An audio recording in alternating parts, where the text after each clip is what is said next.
Hey folks, welcome. We'll be starting here in about 9.5 minutes. In the meantime, introduce yourself, say hi, get settled in, and we'll have a blast. Yeah, right. We'll have a blast lecturing about capitalism and the invisible hand. Trust me, we'll have a blast. It'll be good.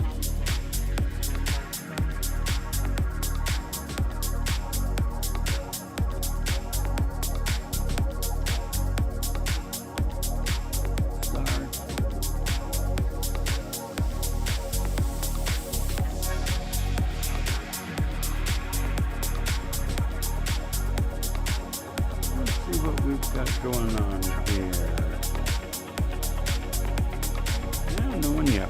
That's all right. It's early.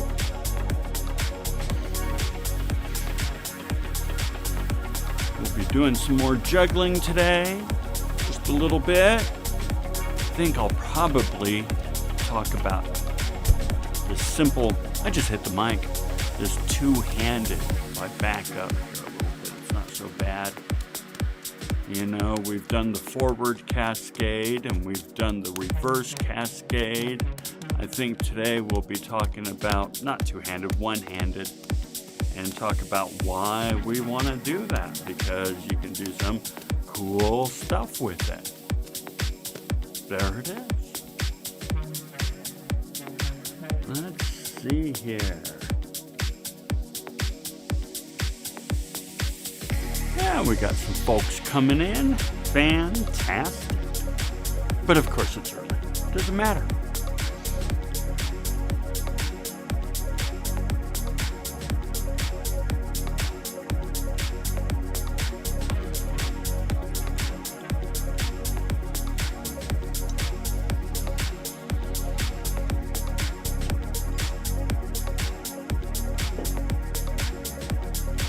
So this is the first time that I've kind of done voice as well as the music. So do me a favor, if somebody is listening in, let me know if the music is too high or too low.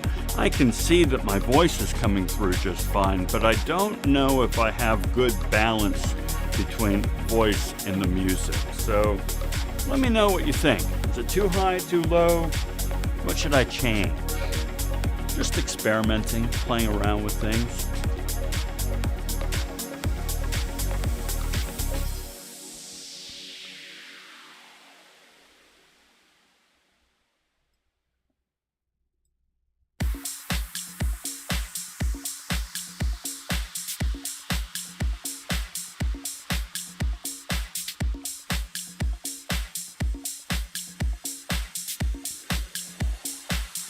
Got 6.5 more minutes. That's cool. Hey, you know what? We're halfway done with the semester now. We're halfway through. Oh, here's the puppy. Yeah, we got spring break next week. That marks the halfway mark. This is module 7 out of 12. So we're halfway there, folks.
But I don't have post-it notes here. Oh, I have this.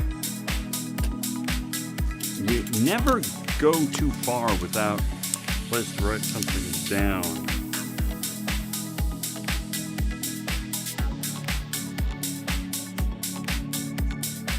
There we go. That'll remind me.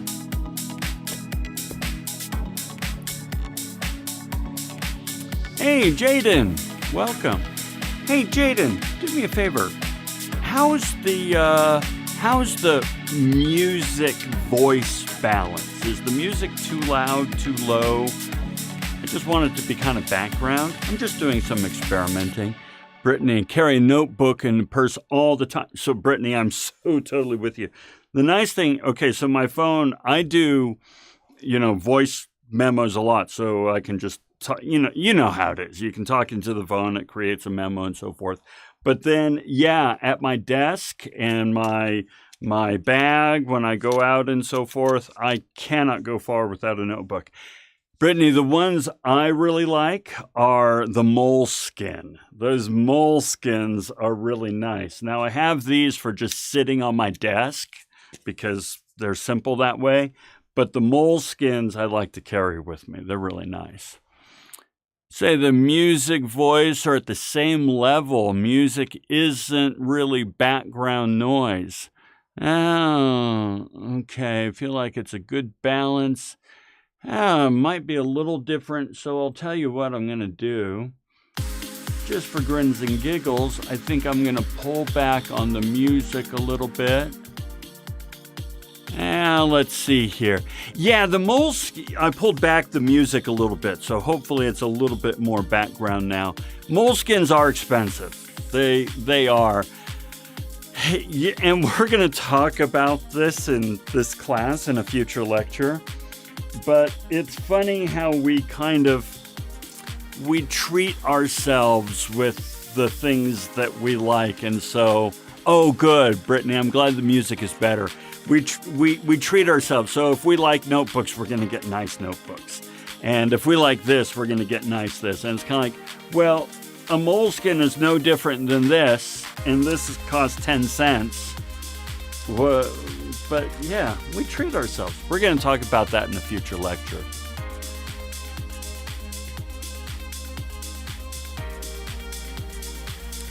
Still a couple of minutes. We're getting there. Looks like we have a few more folks who have joined us. Fantastic.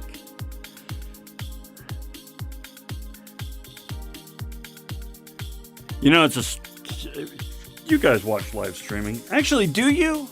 Do you guys does anyone here watch Twitch, gaming on Twitch and so forth? I'm just curious. David, welcome. Because, of course, I'm looking at the camera now. I'm looking at you.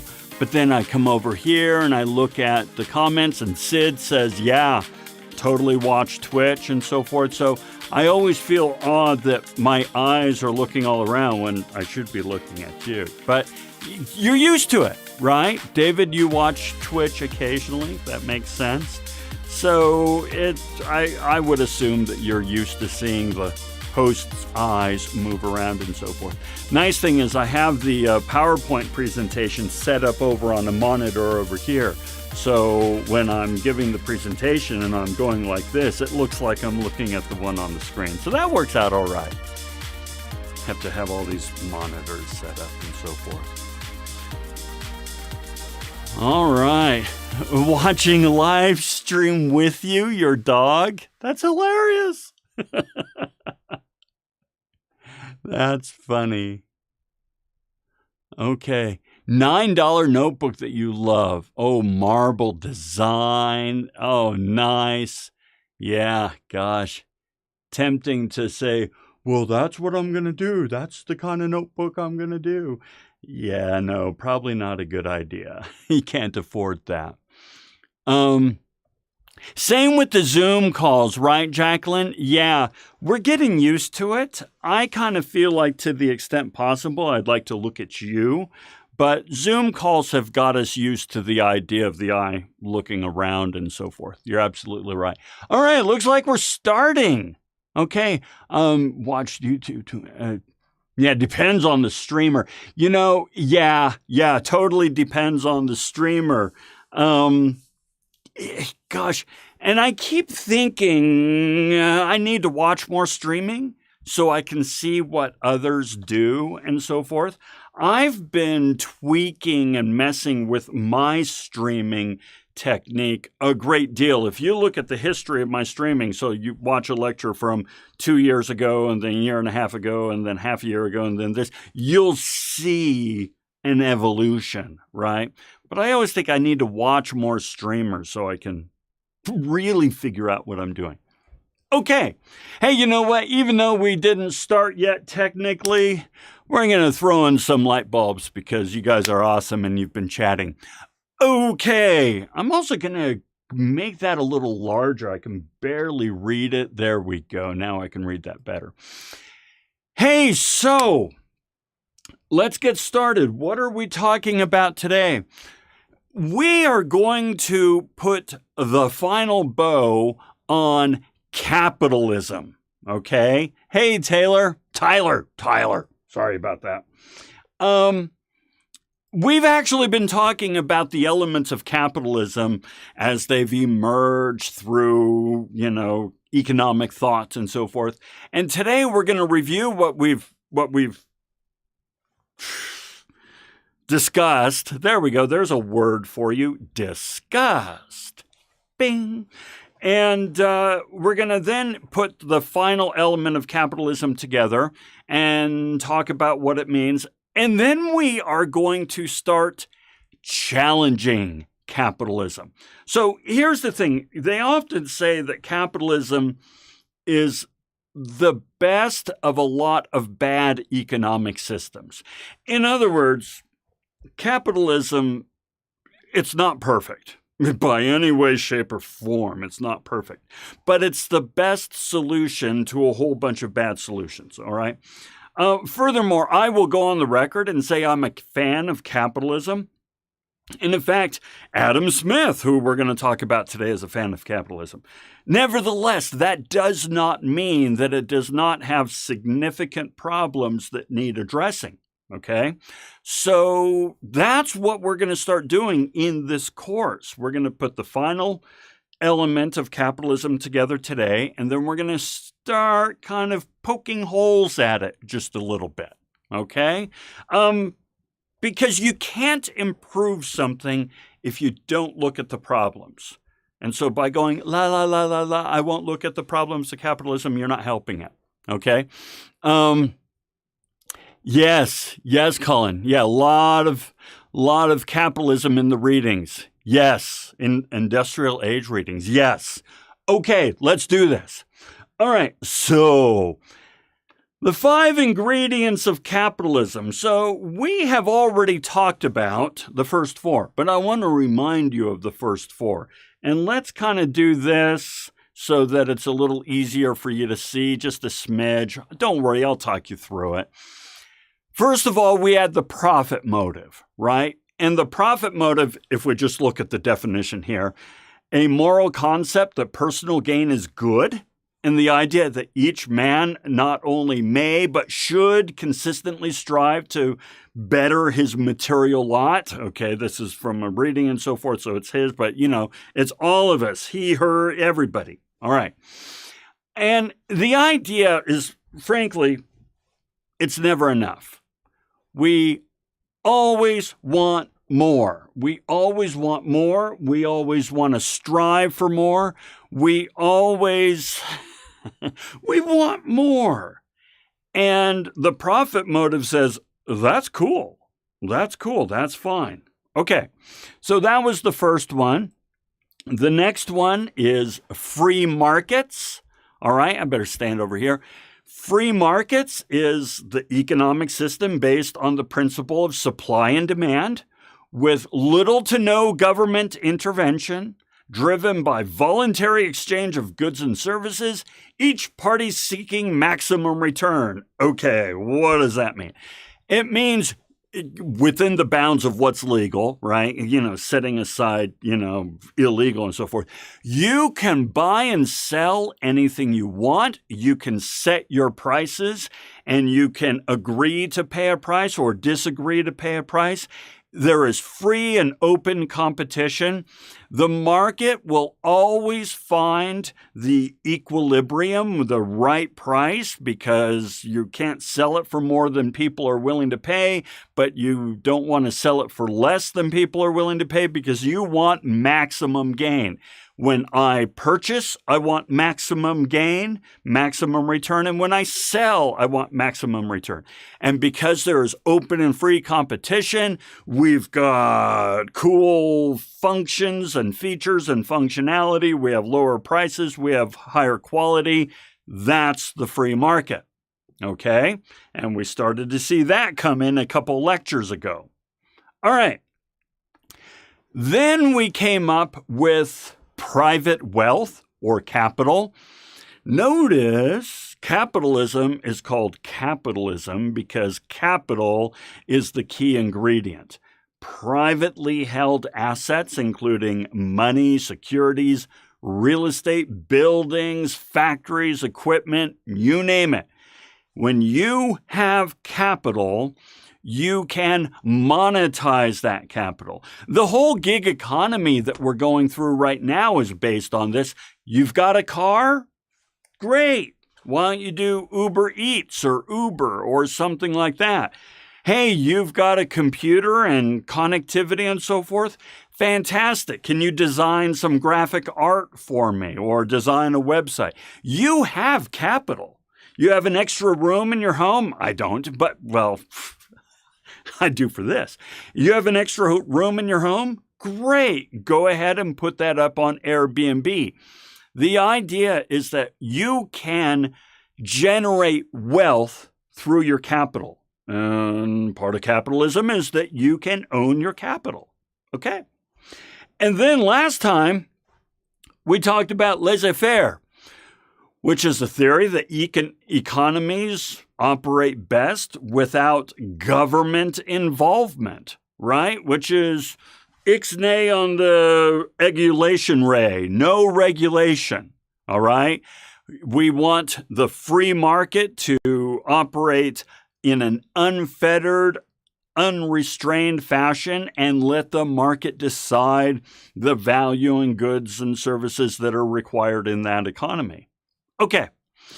Well, then that means that what we are talking about today is the invisible hand.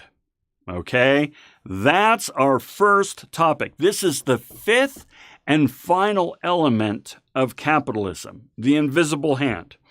Now, Adam Smith came up with the invisible hand, and we are, in fact, going to read from Adam Smith and the Wealth of Nations. We're going to be doing that here momentarily.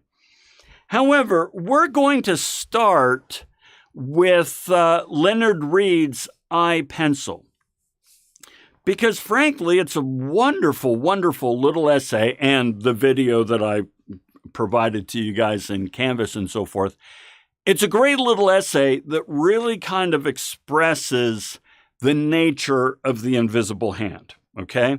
So we are going to start with the essay, and then we'll let Adam Smith kind of explain the deeper nuances of what this little essay talked about. Okay. So first of all, Leonard Read, what does he say? He says, a pencil, I'm simple, yet not a single person on the face of this earth knows how to make me. Now that's quite a statement, isn't it? I mean, this isn't a pencil, this is a pen, but I don't have a pencil in here. A pencil's a pretty damn simple little thingamajigger, right? And yet, he says, no one person can make me. Well, I'm going to take that one step further. We're going to start to get some light bulbies down here. I want you, if you can, and yes, it's a trick question. Well, no, I'll just go ahead and tell you the trick question. I want you to tell me something that you have done all by yourself without the help of anybody whatsoever. You did it all by yourself. And I am then going to explain to you that you did not do that all by yourself. All right? Let's try to stump each other. Okay? All right. Now, Christina, breathe is one that often comes up. Okay? So and it's the closest one that has come up with that I say, okay, you do it by yourself. But now, hold on. What are you breathing? Air. Okay? Why are you breathing air? You're breathing air because you want to stay alive, and so you need clean air. Clean air, my friends, is not a given. Okay? London during the smog, they called it smog, the London fog and so forth, the coal factories were going so hard that people were dying because they were breathing. Okay? So we actually, human beings, invest a lot of time, a lot of money, and a lot of technology in devising methods by which we can scrub the air before we pollute it, catalytic converters in the cars, and all these things to ensure that when you breathe, you have nice breathable air. And we still struggle with it. Here in the state of Utah, you'll occasionally get a little notice saying, hey, it's a yellow air day or it's a red air day. Don't drive unless you can, or don't do, exertion outside. That's because there is a whole system with a lot of people working hard to make breathable air. So I contend that although while breathing is awfully darn close to something you do yourself, in this world today, you breathe clean air with the help of a lot of people. So Colin, now you see a little bit where this is going. Setting up classes, cancel. No, you can't set up classes unless there are classes. So first of all, you need an entire institution, in this case called Salt Lake Community College, to offer classes. And in order for an entire institution to offer classes, that institution needs to figure out what classes are needed by the local economy and so forth. And so the institution sets that up. And then there are the computers and technologies that make the classes available. So no, you cannot set up classes alone. You need an institution to offer the classes. So Jay says, nothing that we know and are come from generations of cultures, and nothing. All that we know comes from, I misread it, right. Nothing. All that we know and are come from generations of cultures, ideas, differences, so on and so. Absolutely. You can't even communicate without the help of others. Somebody taught you words. Somebody invented the words. In the words of that noble philosopher Thor, god of thunder, all words are made up, but somebody made them up. And now you're using them thanks to their ingenuity. Okay? Thanks for the air. Also breathe contaminated air with the help of a lot of people. Isn't that true? We breathe a lot of contaminated air because of the help of a lot of people. And then our voices sound like this, like that. Okay. Okay, your thoughts. No, actually, David, I contend, and I'm actually going to make a video about this in Nutshell Brainery. I contend that our thoughts are the result of a large language model. In other words, our thoughts, if we don't analyze and critically think and so forth, they're just the thoughts of others that have been put in there, right? So even the act of thinking relies on inputs from other people. You see, the very fact that you thought of our thoughts, I thought of something myself is the result of an input from me asking you what you do yourself. So had I not asked what something you've done yourself, you would not have had that thought. Right? I mean, I love this stuff. It's mind-blowing, but I love this stuff. I thought everything had in the very last part. Least partner with someone to accomplish anything. Being a mom, teaching my kids how to be a human being. Yeah, right. I mean, our parents, we're the result of a ton of work, not least of which is from our parents. We are not our thoughts, however. Ooh, now we're going to get all philosophical, right? This is getting really deep. You're absolutely right. Okay, so how you compare, contrast, and construct your own opinion. Yeah, and Jay, this is where I'm going with that video. I'm going to talk about human thoughts and large language models because it's in the construction and synthesis that human beings can actually demonstrate a level of intelligence that machines can't. But okay, here's my point. Now I think you have an appreciation, if you didn't before, you probably did, but you have an appreciation for this assertion, which is no one person can make a pencil. No one person can make a pencil. So he goes on and says, my family tree begins with what in fact is a tree. Now contemplate all the saws and trucks and rope and countless other gear used in harvesting and carting the cedar logs to the railroads, right?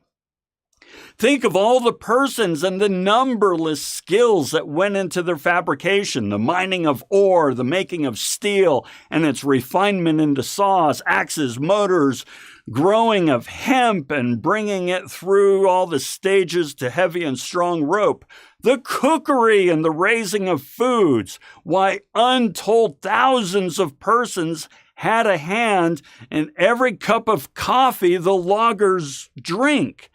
So just in getting the wood for the pencil requires millions of people collaborating, okay?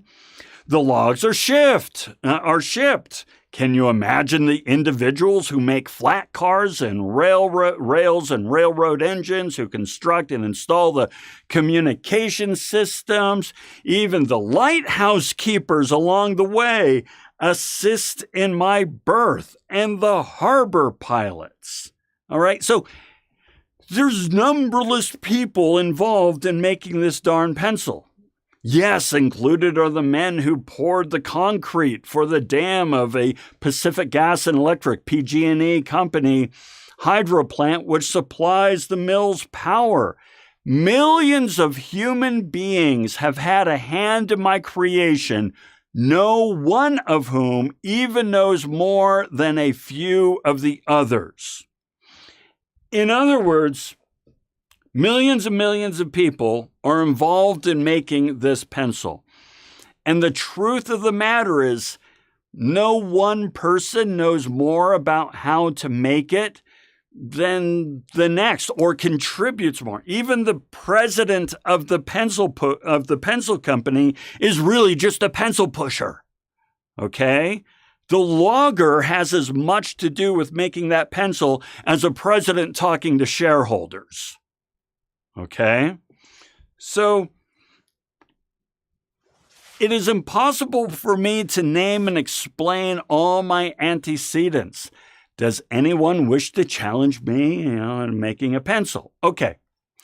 Now, this is where we're getting to the invisible hand. Okay? So let's pause. What we've just established is that in doing anything, we need the help of millions of unnamed, unseen people. Okay? Let's see. I need to build a process or I'm not getting anything done today. Yes. Right? So, wrong button, Lon. Wrong button. I want this one. There we go. So here's where we're going to get to the invisible hand. We have a whole bunch of people who are involved in making something. Check this out. Here is an astonishing fact. Neither the worker in the oil field, nor the chemist, nor the digger of the graphite or clay, nor any who mans or makes the ships or trains or trucks, nor the one who runs the machines that does the knurling of my bit of metal, nor the president of the company performs his singular task because he wants me. None of these people are saying, son of a bitch, I need a pencil. Well, I guess I better build a railroad. Okay, all right. Perhaps it is something like this. Each of these millions sees that he can thus exchange his tiny know-how for the goods and services he needs or wants. Okay, now stay with me here. All of these people are involved in making the pencil. All of these people, but none of them want the pencil. It hasn't even occurred to them that they are helping to make a pencil. When I build a railroad, I'm not saying, thank goodness, we're going to have more pencils. They are working for their own good, okay? They have goods and services that they want to buy, all right? I need these goods and services. What can I do to get these goods and services? Well, I can work. And in return, people will give me money, and I can then get the goods and services that I want, okay? So all of these people are involved in making the pencil, and yet none of them give a rat's patootie about a pencil. They're just working for their own self-interest, okay? That's the idea here. There is a fact still more astonishing, the absence of a mastermind, of anyone dictating or forcibly directing these countless actions which bring me into being, the pencil. No trace of such a person can be found. Instead, we find the invisible hand at work. Okay, we finally get to the invisible hand, but see how we've built it up. All right, no one person could build a pencil, make a pencil. So what happens? Everybody, millions and millions of unseen people contribute their teeny tiny little part in the process of making a pencil. However, they are not contributing their teeny tiny little part because they want pencils. They don't care about pencils. They want to, subscribe to Netflix, and they want to go to dinner, and they want to remodel their garage, right? And so they are working to get money to get the goods and services they need. But in so doing, we all collectively create this value that just kind of flows naturally to wherever that value can be best used, making of pencils or whatever. And that's the invisible hand. There is no central body saying we need 4 million pencils, we need 8 million pieces of paper, we need 12 million, tires, and you're going to make this and you're going to make this. That's communism, okay? Communism doesn't follow the invisible hand. They have all of this in a command economy. Let the invisible hand do its thing, and the value will be created. I, pencil, am the configuration of creative human energies, millions of tiny know-hows configuring naturally and spontaneously in response to human necessity and desire, and in the absence of any human masterminding. Okay? That is our invisible hand. Now, real quick, I see some comments here. Yeah, let's go ahead and hit that, and we'll do this.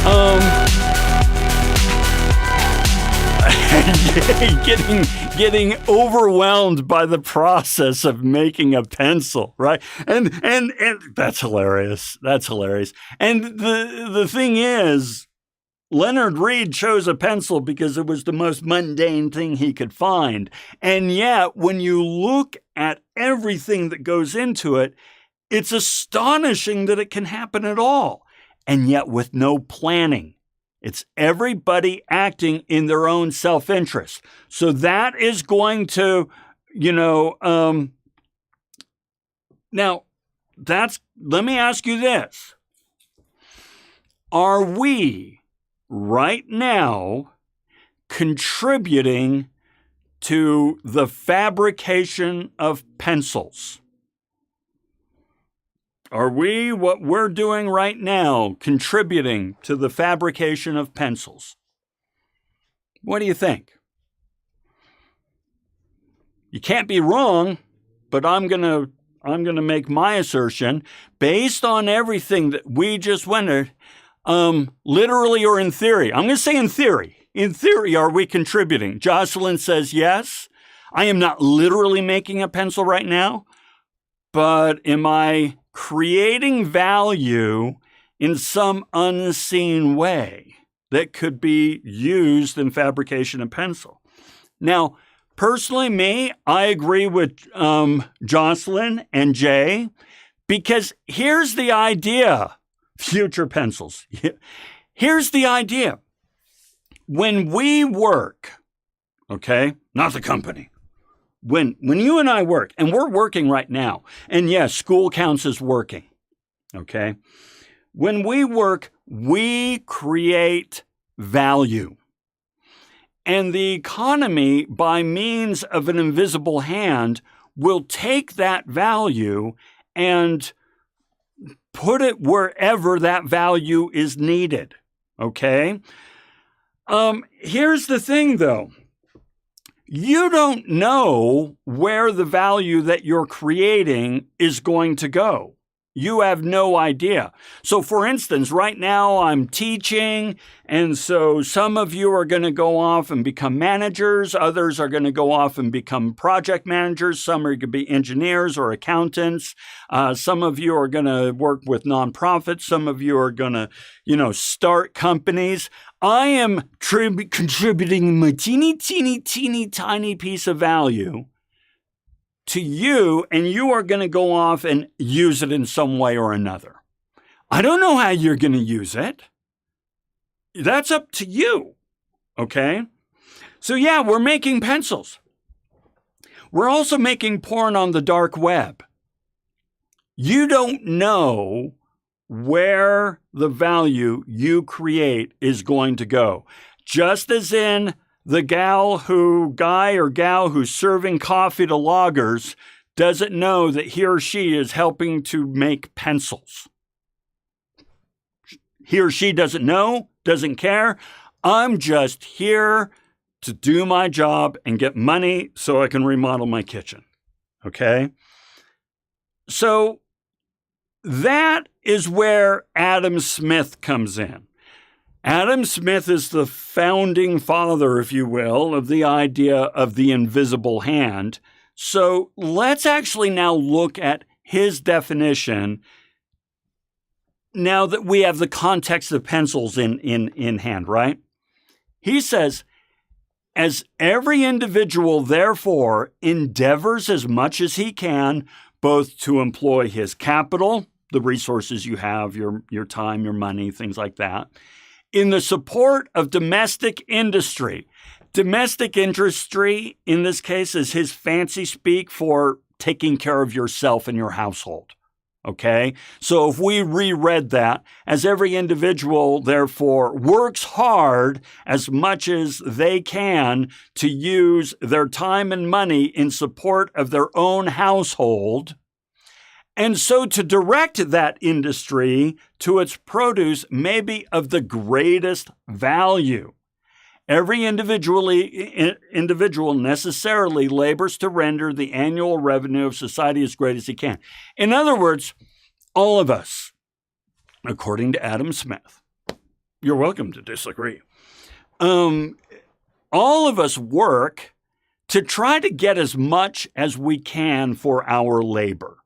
So when you apply to 2 jobs and one job says, I'll pay you $40,000 and the other job says, I'll pay you $45,000 and it's the same work with same sort of work cultures and yada, yada, yada, you take the $45,000, right? So we always want to get maximum return for our inputs, our work. Okay, so that's his first assertion. All right, he keeps going. He generally, indeed, neither intends to promote the public interest nor knows how much he is promoting it. So when we work, sure, we're creating value, the public interest. I'm teaching right now. And so hopefully I am creating some sort of value for the community as a teacher. All right. I don't know. And frankly, I mean, while I care, I don't do this because I want to create for the public interest. I want to do it so I can pay my bills. Okay. By preferring the support of domestic to that of foreign industry, by taking care of your own household versus trying to build other households, he intends only his own security, and by directing that industry in such a manner as to produce may be of greatest value, he intends only his own gain. Okay, so here's what he's saying. He says, listen, you work hard. You work hard, guys, all right? And your work does a lot of benefit for other people. But that's not why you do it necessarily. The main reason you work is for the paycheck. That's the main reason you work. Now, don't get me wrong. The knowledge that I am hopefully helping others makes my work pretty cool. But if Salt Lake Community College stopped paying me, I would stop doing this. The main reason I'm doing this is for the money. And the main reason you do what you do is for the money. Even though your work helps a lot of people, you're doing it mostly for the money. Okay. And he is in this, as in many other cases, led by an invisible hand to promote an end which was in no part his intention. Okay. Here is the main point of the invisible hand. So if you're multitasking and doing other things, or you're making a sandwich in the other room, come over here. Over here. Here's real quick the main point of the invisible hand. When you work in your own selfish best interest, getting maximum value for the work you do, getting paid the most for the work you do, you, without realizing it or intending it, help the rest of society. You help the rest of the community. Even though it's not your intention, you do it. Because right now, I am helping to make pencils. I am creating value that the rest of the world uses. I am using YouTube to do this, and advertisers will benefit through YouTube. And I am creating videos that others can use in other ways and so forth. And, well, now this I'm not doing for the money, because the point is, when we work for our own selfish best interest, gain, we are helping others, whether we intend to or not, and the invisible hand ensures that that value that we create goes out where it's needed. Okay, that's the main point of the invisible hand. You can go back to making your sandwich now. Brittany says, money is required to live. Work earns money. If something doesn't provide kind of value, you'll probably have to move on to something else. Yeah, totally. Right? Absolutely and totally. I'm going to give a couple of for that one. Okay? It's pretty darn simple and straightforward. All right? So, going back to Adam Smith, he says, listen, and nor is it always worse for society that it was in no part of it. In other words, the fact that you are not intending to help the community through your work and you're just doing it because you need the money, that doesn't mean that society is going to be worse off. The invisible hand knows where that value needs to go. By pursuing his own interest, he frequently promotes that of society more effectually than when he really intends to promote it. So, yeah, you can just work, create the value, and let the invisible hand in the market take that value where it's needed. Okay? Reminds me of music. Artists put out piece of work and streams and deals, but then end of the day, the music is affecting their listener in another way. Oh, I really like that. And by the way, and Brittany agreed up there with David. You know, I remember, I forget the name of the band. It's an older band. But, you know, an interviewer asked, hey, what does this song mean? And what does that song mean? And the band says, listen, the songs have meaning to us, but we don't like to talk about what they mean because they mean different things. It's not Grateful Dead. It was like, oh gosh, REM. It was REM. But it was also another band. I've heard this from a couple places, so maybe Grateful Dead is one of them. So maybe yes. We have meanings in our songs, but we don't really like to talk about those because different songs mean different things to different people. And just because it means something different to you than what I originally intended does not mean that that meaning does not have meaning. If you get my meaning. So, you know, yes, we can put a song out there and it affects the world in different ways and you don't know what it is. But hopefully it's positive, and we channel it in a positive way. I really like that. That's a great observation there, Jay. Our translations are subjective. Yes. Oh, are they not? This is so true. Completely subjective. Okay. Now we won't worry about that. Okay, so here's the invisible hand in a nutshell. In other words, as we pursue our own economic self-interest, we inevitably benefit others, even if this was in no way our intent. And this benefit we create with no deliberate intention is nonetheless more effective than designed intent. Because people know more what they need than we do. And so just create the value and they will translate that value in the way that works best for them.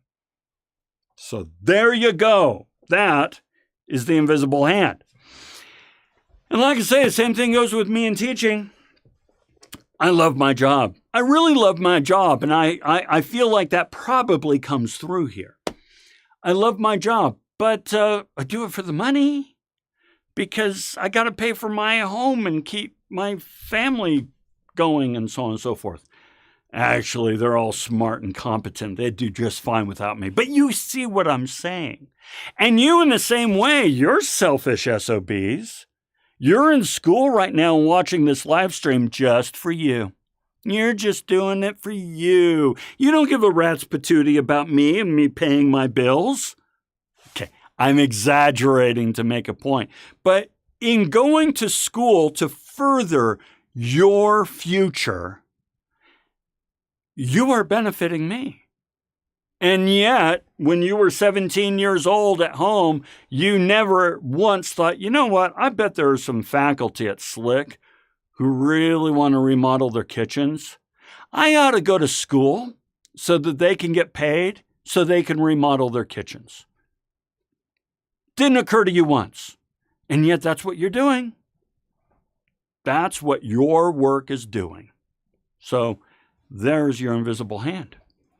All right. Yeah, there we go. Okay. Now, I want to take a quick break. Oh, where's my standy-uppy one? Oh, I haven't got a button for my standy-uppy one. I need to do a button for the standy-uppy one. All right. So, everyone, Yeah, 910. Good. Let's see. What a nice relationship without intent to add value to the work. Others benefit despite our selfishness. Nonetheless, a strong link. You know, Christina, I really, really, really like that. And I know, hold on, I'm going to come back over here so that I can make sure that that comes through nicely. So I really like that because, hang on, where's my standing? There we go. Here's the thing, guys. We need each other. We really, really need each other. And the work we do benefits all of us in ways that we will never know. When the person is out there laying down new asphalt on the freeway, they are not thinking, I am going to save the life of somebody who is heading to the hospital bleeding out. And that person is going to one day become a doctor themselves and save the lives of others. They're just out there laying asphalt to make money, right? And you are doing the same thing.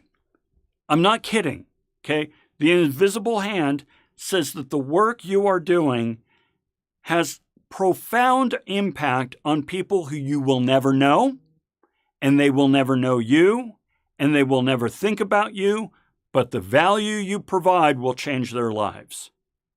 So, yeah, okay. I like that stuff because I like community. Yeah, I know what I'm doing. All right. Let's do some juggling. And of course, if you're not juggling with me, don't worry about it, but use this time to get up and move about a little bit. So what have we learned so far in this? Well, we went ahead and we learned our forward cascade here, right? Let's see. I work in public transit. Yes, everything I do is invisible.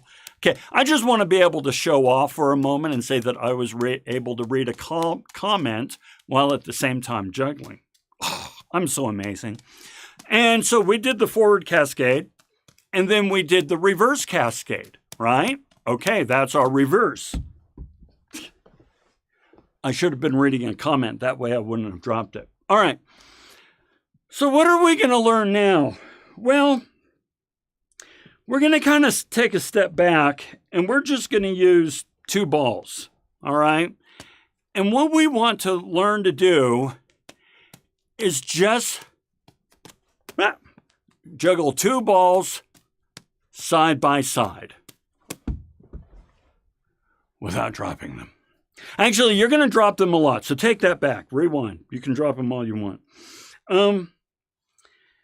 Now, it looks easy, and once you learn it, it is easy, okay? But there's a couple of things I want you to kind of bear in mind. First of all, in the past, I said, hey, keep your hands where they are to the extent possible, because right after you throw, you're going to catch, and you need your hand in the same place. Well, when it comes to juggling two balls side by side, you're moving your hand back and forth. You're not tossing the ball. You're just throwing it up and letting it drop, okay? So since you have the two going side by side, you notice my hand is going back and forth.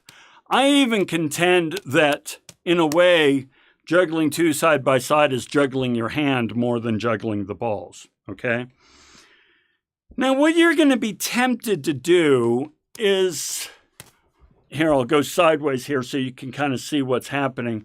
You're going to be tempted to do this. You're going to be tempted to throw the ball on the outside and catch it on the inside to kind of, I'm not very good at that because you're not supposed to do it that way, right? In kind of a circle this way. That's not what you want to do, all right? You really want to make sure you do side by side. All right. Now, why are we learning things like side by side? Because you're going to be able to do some new tricks that really are more visual than they are real. Okay, so for example, if I'm doing that, oh heavens, Lon, get it right. Okay, all I'm doing there is juggling this side by side, and I'm just throwing this one up and down in sync. Okay, that's all I'm doing. But then what you can do once we get that going is, well, I'll do that next week. Okay, so right now, if you're learning to juggle with me, just practice that up, and then we'll start throwing in the third ball. Okay? All right. Stretch break is over. All right. Now, by the way, David, you said that public transit, everything you do is invisible. Yes. But think of all the value you create. You are enabling people to go to their jobs and to, get work done. And yet they don't see you at all. And you don't care that they don't see you, so long as the paycheck clears, right? Okay. Let's now talk about David Potter and the American economic system. So let me kind of set the stage for you here a little bit. Capitalism. We just finished the 5 elements of capitalism, right? And the United States, for the most part, follows capitalism. But no country anywhere follows an absolute, pure, unadulterated economic system. There's nobody that practices pure capitalism or pure socialism or pure communism, totalitarianism. Everything is mixed. Everybody follows some level of a mixed economic system. And the United States is no different. We follow a mixed economic system with a significant lean on capitalism. But then that begs the question, well, if we stray into other systems, why and to what effect? Okay? So that's what David Potter does here. He has this essay called The American Economic System, where he says we follow a particular brand of capitalism, and he explains his theories on why we do. So let's go ahead and play with this, and let's make sure we're set there properly. First of all, and we'll get some more pointy points here. Not that you guys need the pointy points, but you're going to get more here. This was a question that was on Quora. I guess it's probably called Quora. Why do childrenless homeowners pay school tax? We don't use the school system, so shouldn't we pay less or nothing at all? So think about it. You've got schools are paid for through property taxes. So think of somebody who lives in a home and pays property taxes, no kids. And yet their property taxes are paying for schools. And then you have a family here in an apartment with children who go to school. And yet, because they're in an apartment, they don't pay property taxes. So the childless family is paying for the schooling of the children of another family that isn't paying for it. Is that right? Is that wrong? Why? Why do we do that? So that's the question. Let me know. And I guess it's called doobly-doo, right? Thanks to Wheezy Waiter. Why do we require property owners to pay for schooling even if they don't have kids? And incidentally, just so you know, you benefited from this. There's the conjunction junction. What's your function? I was looking for it. You've benefited from this with your K through 12. For the greater good of society. That is absolutely correct. Or at least I should say, I absolutely agree. Society benefits from an educated citizenry. The amount of time kids go to school, 12 years, 9 months, parents couldn't afford it. We got to spread the cost of this. Absolutely. It's kind of like insurance and so forth. But yeah, if it is only on the burden, if the burden is fully on the parents to pay for it, then when the kids are off there, earning money and contributing to the economy, we need to make sure that their tax dollars aren't going to the people who didn't pay for that education. It should only go to the parents. Oh, that doesn't make sense, right? If you live within the vicinity of school, yes, you should. Kids or not, more liable to accidents and contributing to their future. Nice. Better future for us. I am taxed for the right things, then I should pay, right? I like that tax, and I got to do a whole bunch of these. I like that tax for the right things. There's many things that I'm taxed for that I don't think are the right things, but I'm taxed, right? It's just the way it is. So, let's have fun. So, go away. Spider-Man. Holy cow. Okay. So, by the way, Gardner, no, different countries do it different ways. Definitely the way it happens in the United States. I think it's different in other places. It depends on what country we're talking about.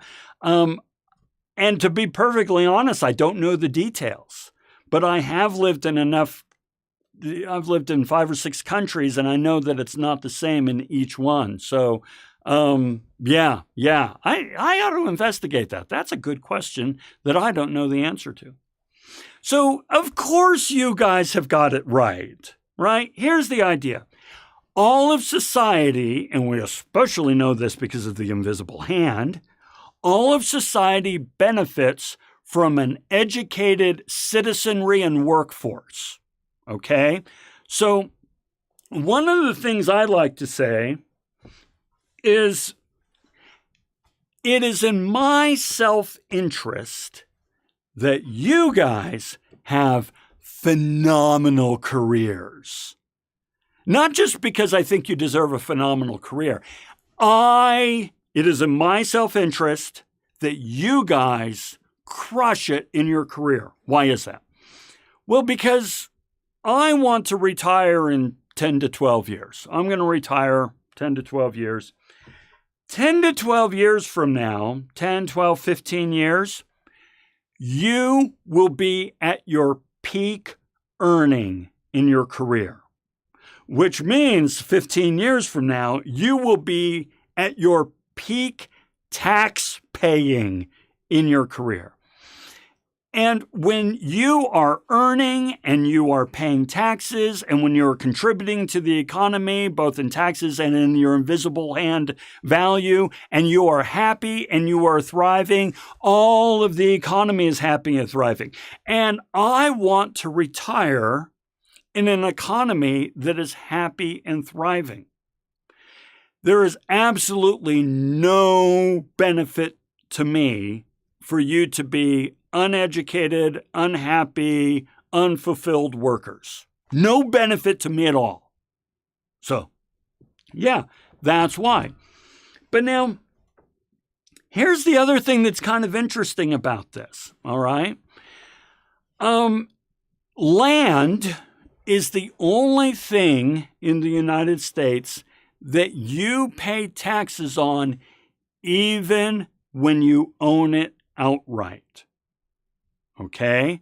So if you have a home, if you have a building, even if you have a vacant lot, you will pay taxes on that vacant lot year after year.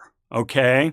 Wouldn't mind paying a little more in taxes, so colleges pay too. Yeah, David, actually 60% of your college is paid for through these taxes, right? So, why do we pay taxes on land even if we own it? And here's one of the aspects that is going to be discussed in here, is because land is a serious wealth-generating engine. So it's basically the state, whether you say the United States or the state of Utah, but the government. It's the state saying, listen, we have a finite amount of land, and land is like the top wealth generator. We are going to ensure that land is used to generate wealth. How are we going to ensure that land is used to generate wealth and people aren't just gobbling it up and sitting on it? Well, they're going to pay taxes on it. And if they're going to pay taxes on it, they're going to do one of two things. They're either going to generate wealth with it so that the taxes are close to nothing, or relative to what they're earning, or they're going to sell it because they can't afford to keep it if it's not generating wealth. And so that way, this wealth-generating engine known as land continues to work for the benefit of everyone. And we just choose to use that benefit in education. Okay, so let's see what good old, totally keeps the money flowing. Ain't that the truth, Christina? Okay, here's what David Potter says here. And just so you know, we're still getting these in there. We're still getting those in there. The fact that the masters of capital have never been in really full control means that they have never been able to set the goals of the American economy. Okay, the American economy is not set by capitalism. Okay, let's build on that. Instead, and this is a secondary major economic corollary of the democratic commitment, the goals of the economy have been set by the democratic philosophy rather than the theory of capitalism. Okay, this is the foundation of what Potter is going to argue here. Capitalism says, oh, wow, we want maximum return. We want maximum return for input, and we want high levels of efficiency, and we want to make money and everything should be used for, its maximum return. Potter says, no. Democratic philosophy is what runs this economy. Okay? All you capitalists, you're fine. But when it comes to what we value in this country, it's all set by democratic philosophy. Well, now, what are the democratic philosophies? Well, let's see what he says. Historically, what have the American people expected from their economy? They've not cared very much for maximum efficiency, which is what the theorists of free competition are constantly talking about. In fact, they have tolerated immense waste in the use of natural resources. Okay? We don't really care all that much about maximum efficiency. What do we care about?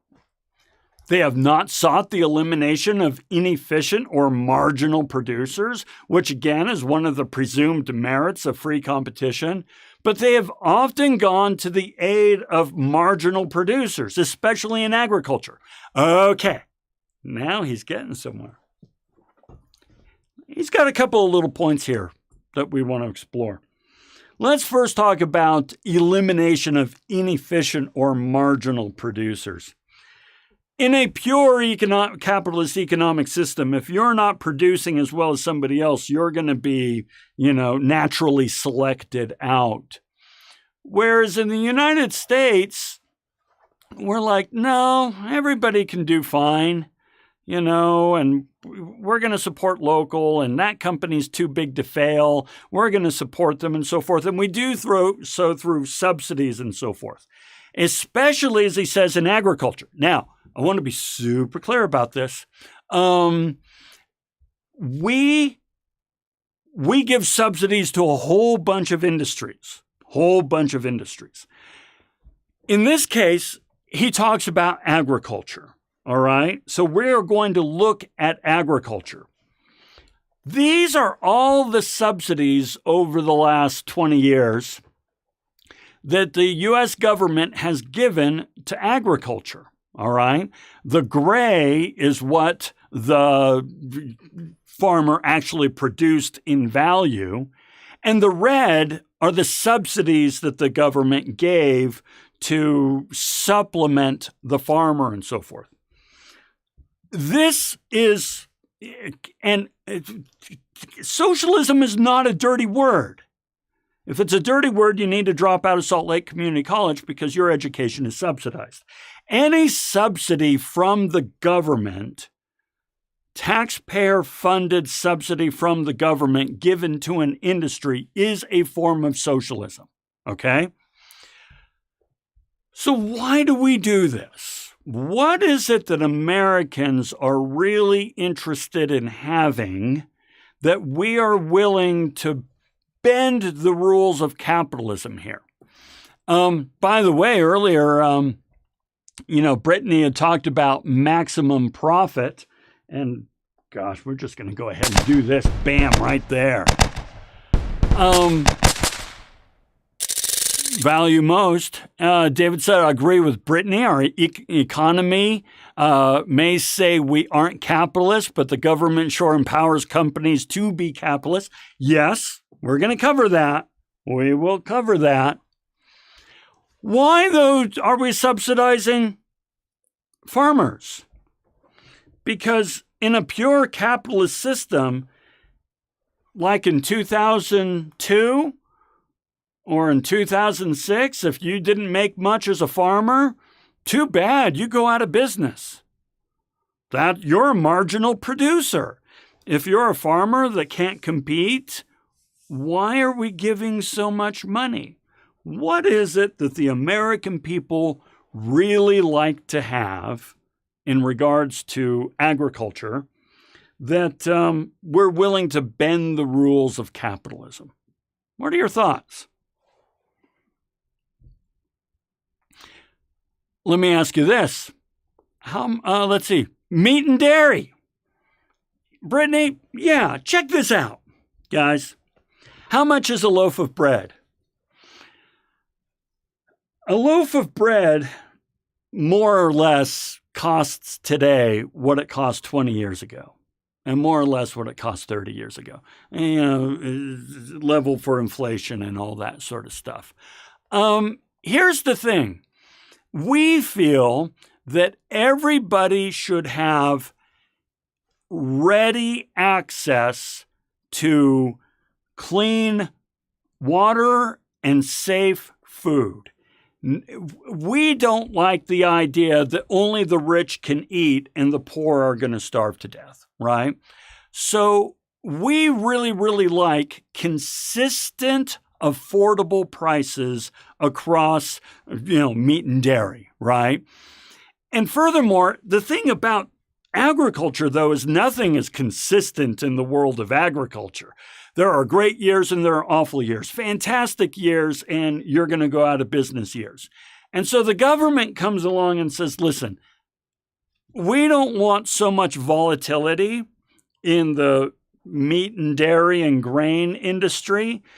And so we are going to subsidize you to make sure that prices are pretty much consistent all the time when it finally reaches the customer. So that's why we do that, according to, what's his name? Clean food, consistent prices.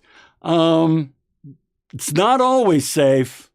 We try, but you're right, not always. Okay. Here's another thing that David talks about. David Potter. Yeah, we're on first name basis. Potter talks about access to sources of wealth. Now, I want to remind you, capitalism is called capitalism because access to capital is capital, okay? If we look not to the theory, but to the experience, we may find that the only economic policy that the American people have always insisted upon and consistently applied to its system should operate in such a way as to give the bulk of the population access to sources of wealth. Now, yes, this can be loans and grants and so on and so forth, but it can get more nuanced than that. This is the property tax thing, right? So remember, property, land generates wealth like nothing else. And so the government says, we want to ensure that every square inch of land is producing value. Otherwise, you better sell it to somebody who will produce value. And so we are going to tax that, and we are going to funnel those taxes over into education. This is children and families, as pointed out, parents can't pay for this, having access to the wealth generated by property taxes.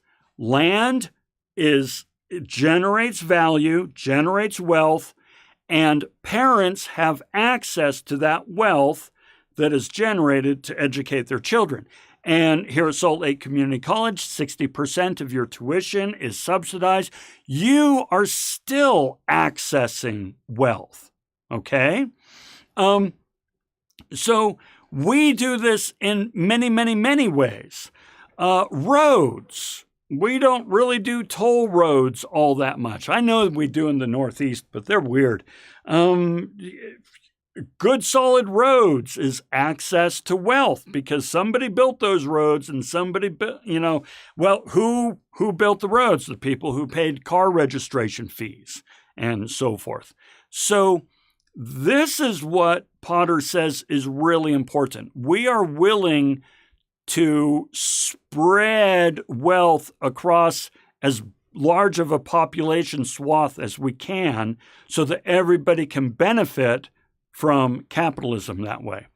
Obsessed with food prices in the organic food market. Yeah, organic is its own thing, baby. That organic is not subsidized in the same way. And actually, I don't know how it is. I'd be curious to know. Yeah, that's right, Jay. Got to get some more points in there. Okay, so going on. Opportunity for the individual. One of these is the goal of maximum opportunity for the individual arising from the strong American belief in the dignity of worth of man. Okay, so here's what he's saying here. Americans also believe that the economic system should provide opportunity. America is the most, if you look at Hofstede's framework, is the most individualistic country in the world.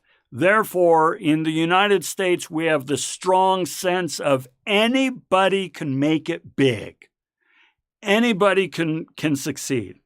Well, what do you need to succeed? Well, you need access to wealth, you need opportunity, you need affordable infrastructure that you can then use to make it big and so forth. And so the government, our economic system, is willing to subsidize or even through industrial policy, make these sources of opportunity available to everyone, okay? So this means that when we talked about laissez-faire, if you don't make it, too bad. You die, you fall by the wayside, you go out of business, we don't care. It's a dog-eat-dog world, survival of the fittest. If you're the cuckoo bird, you get to push out the weed warbler's eggs. Too bad for the weed warbler. That's just the way it goes. It's laissez-faire. Potter says, no, we don't really go in for that. We feel that everybody should have an opportunity, and we're going to create an economic system that facilitates that to the extent possible. Let's see. Fake organic, right? Yeah, and then maple syrup. A lot of maple syrup isn't even maple syrup. It's corn syrup.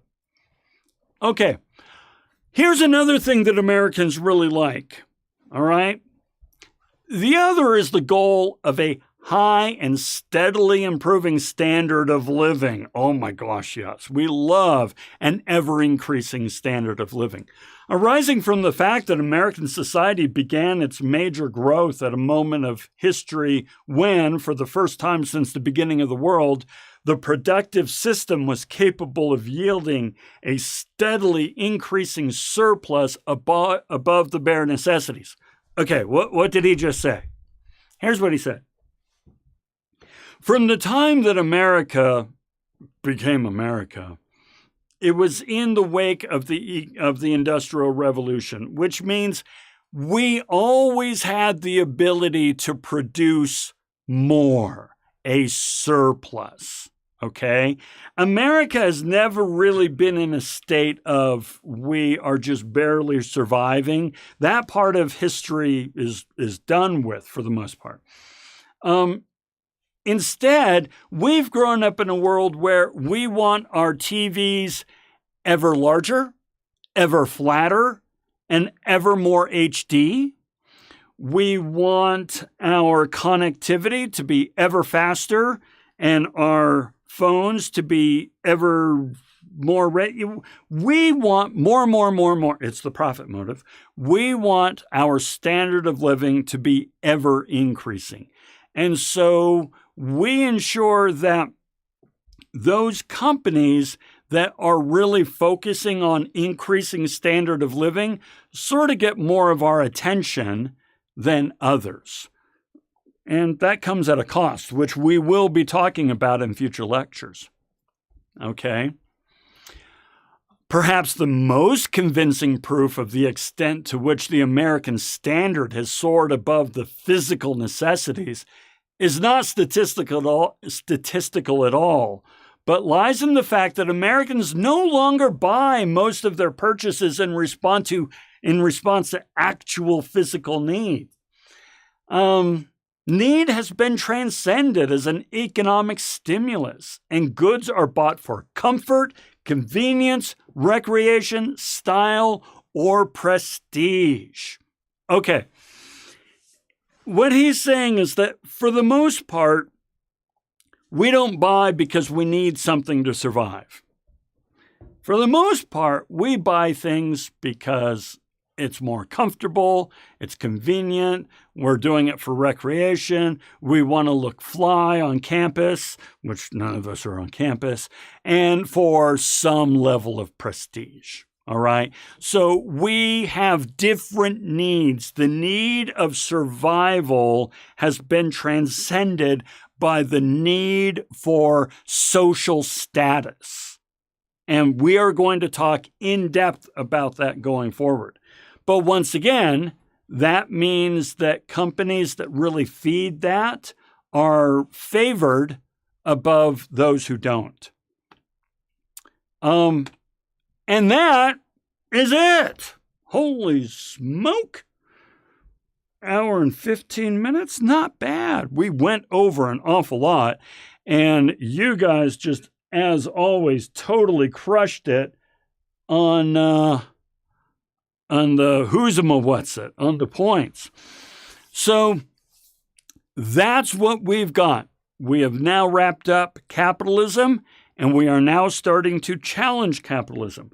When we come back after the break, and remember, next week is a break, we're going to start talking Karl Marx, okay? Which, for those of you who know the name Karl Marx, you have put your hand on a stack of Bibles and raised your arm to the square and sworn to always hate Karl Marx and communism.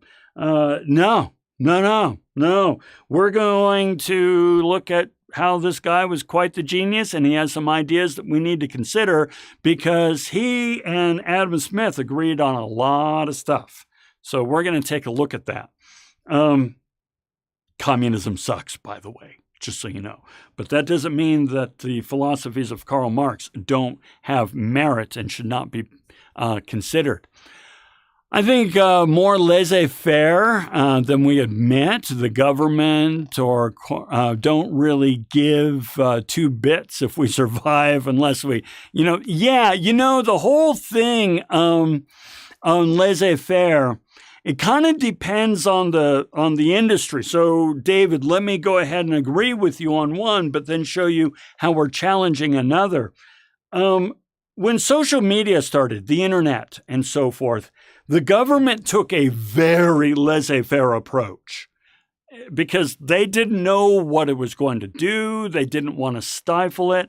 And so the government took a very, very hands-off approach and said, we're not regulating this thing at all. And look what happened. And so now AI is coming up. And yeah, we'll talk about the live stream. As a matter of fact, I'll write that down. AI is coming up, and the government is actually taking more interest in this than they did with the internet and social media in general. Because in one report I heard, a few of them are kind of like, I think we were burned on this just a little bit. And so we need to look at this a little bit more methodically. So I agree with you, David, depending on the industry and what's happening and who's in the administration and if they're more pro or anti regulation and so forth, it fluctuates, totally fluctuates.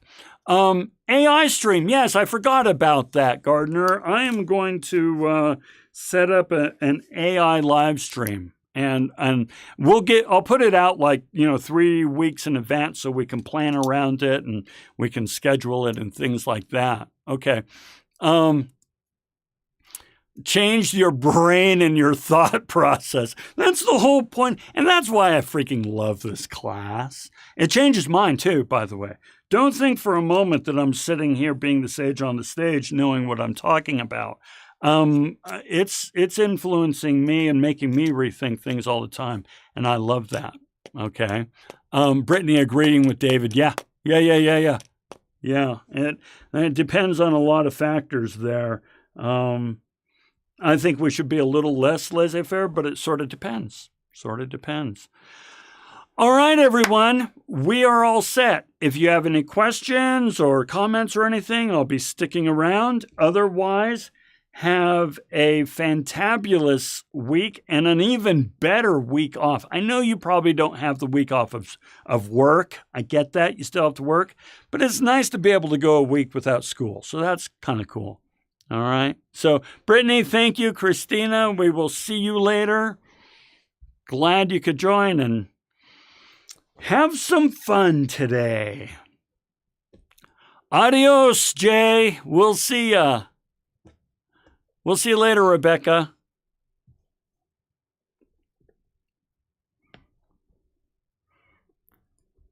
We'll see you, Tom. Yeah, Christina. Oh, comment contribution. Hey, Christina, you're here. You're earning them, so it's great. We'll see you, Jocelyn and Brittany.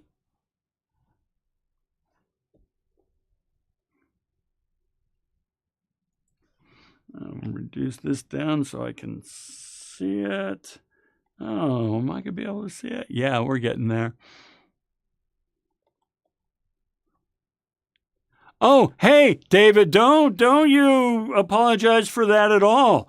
There's a lot that needs to be fixed. And I think, David, in fact, I think our next lecture in 2 weeks, I think it's going to be one of your favorites. It's definitely one of mine. So, yeah, I'm on the same page with you. It's the best system we've got, but it still sucks. That's my thought. And we need to keep working at it. We'll see you, Colin.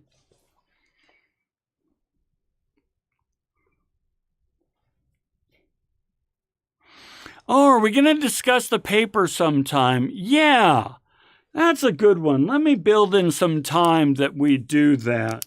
Build in paper time. And we'll go over that. That's a good one. Thank you, David.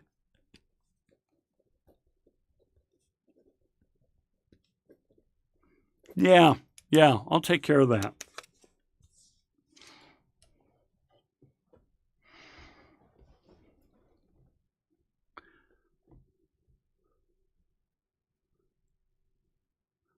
Thank you, David. We'll see you later.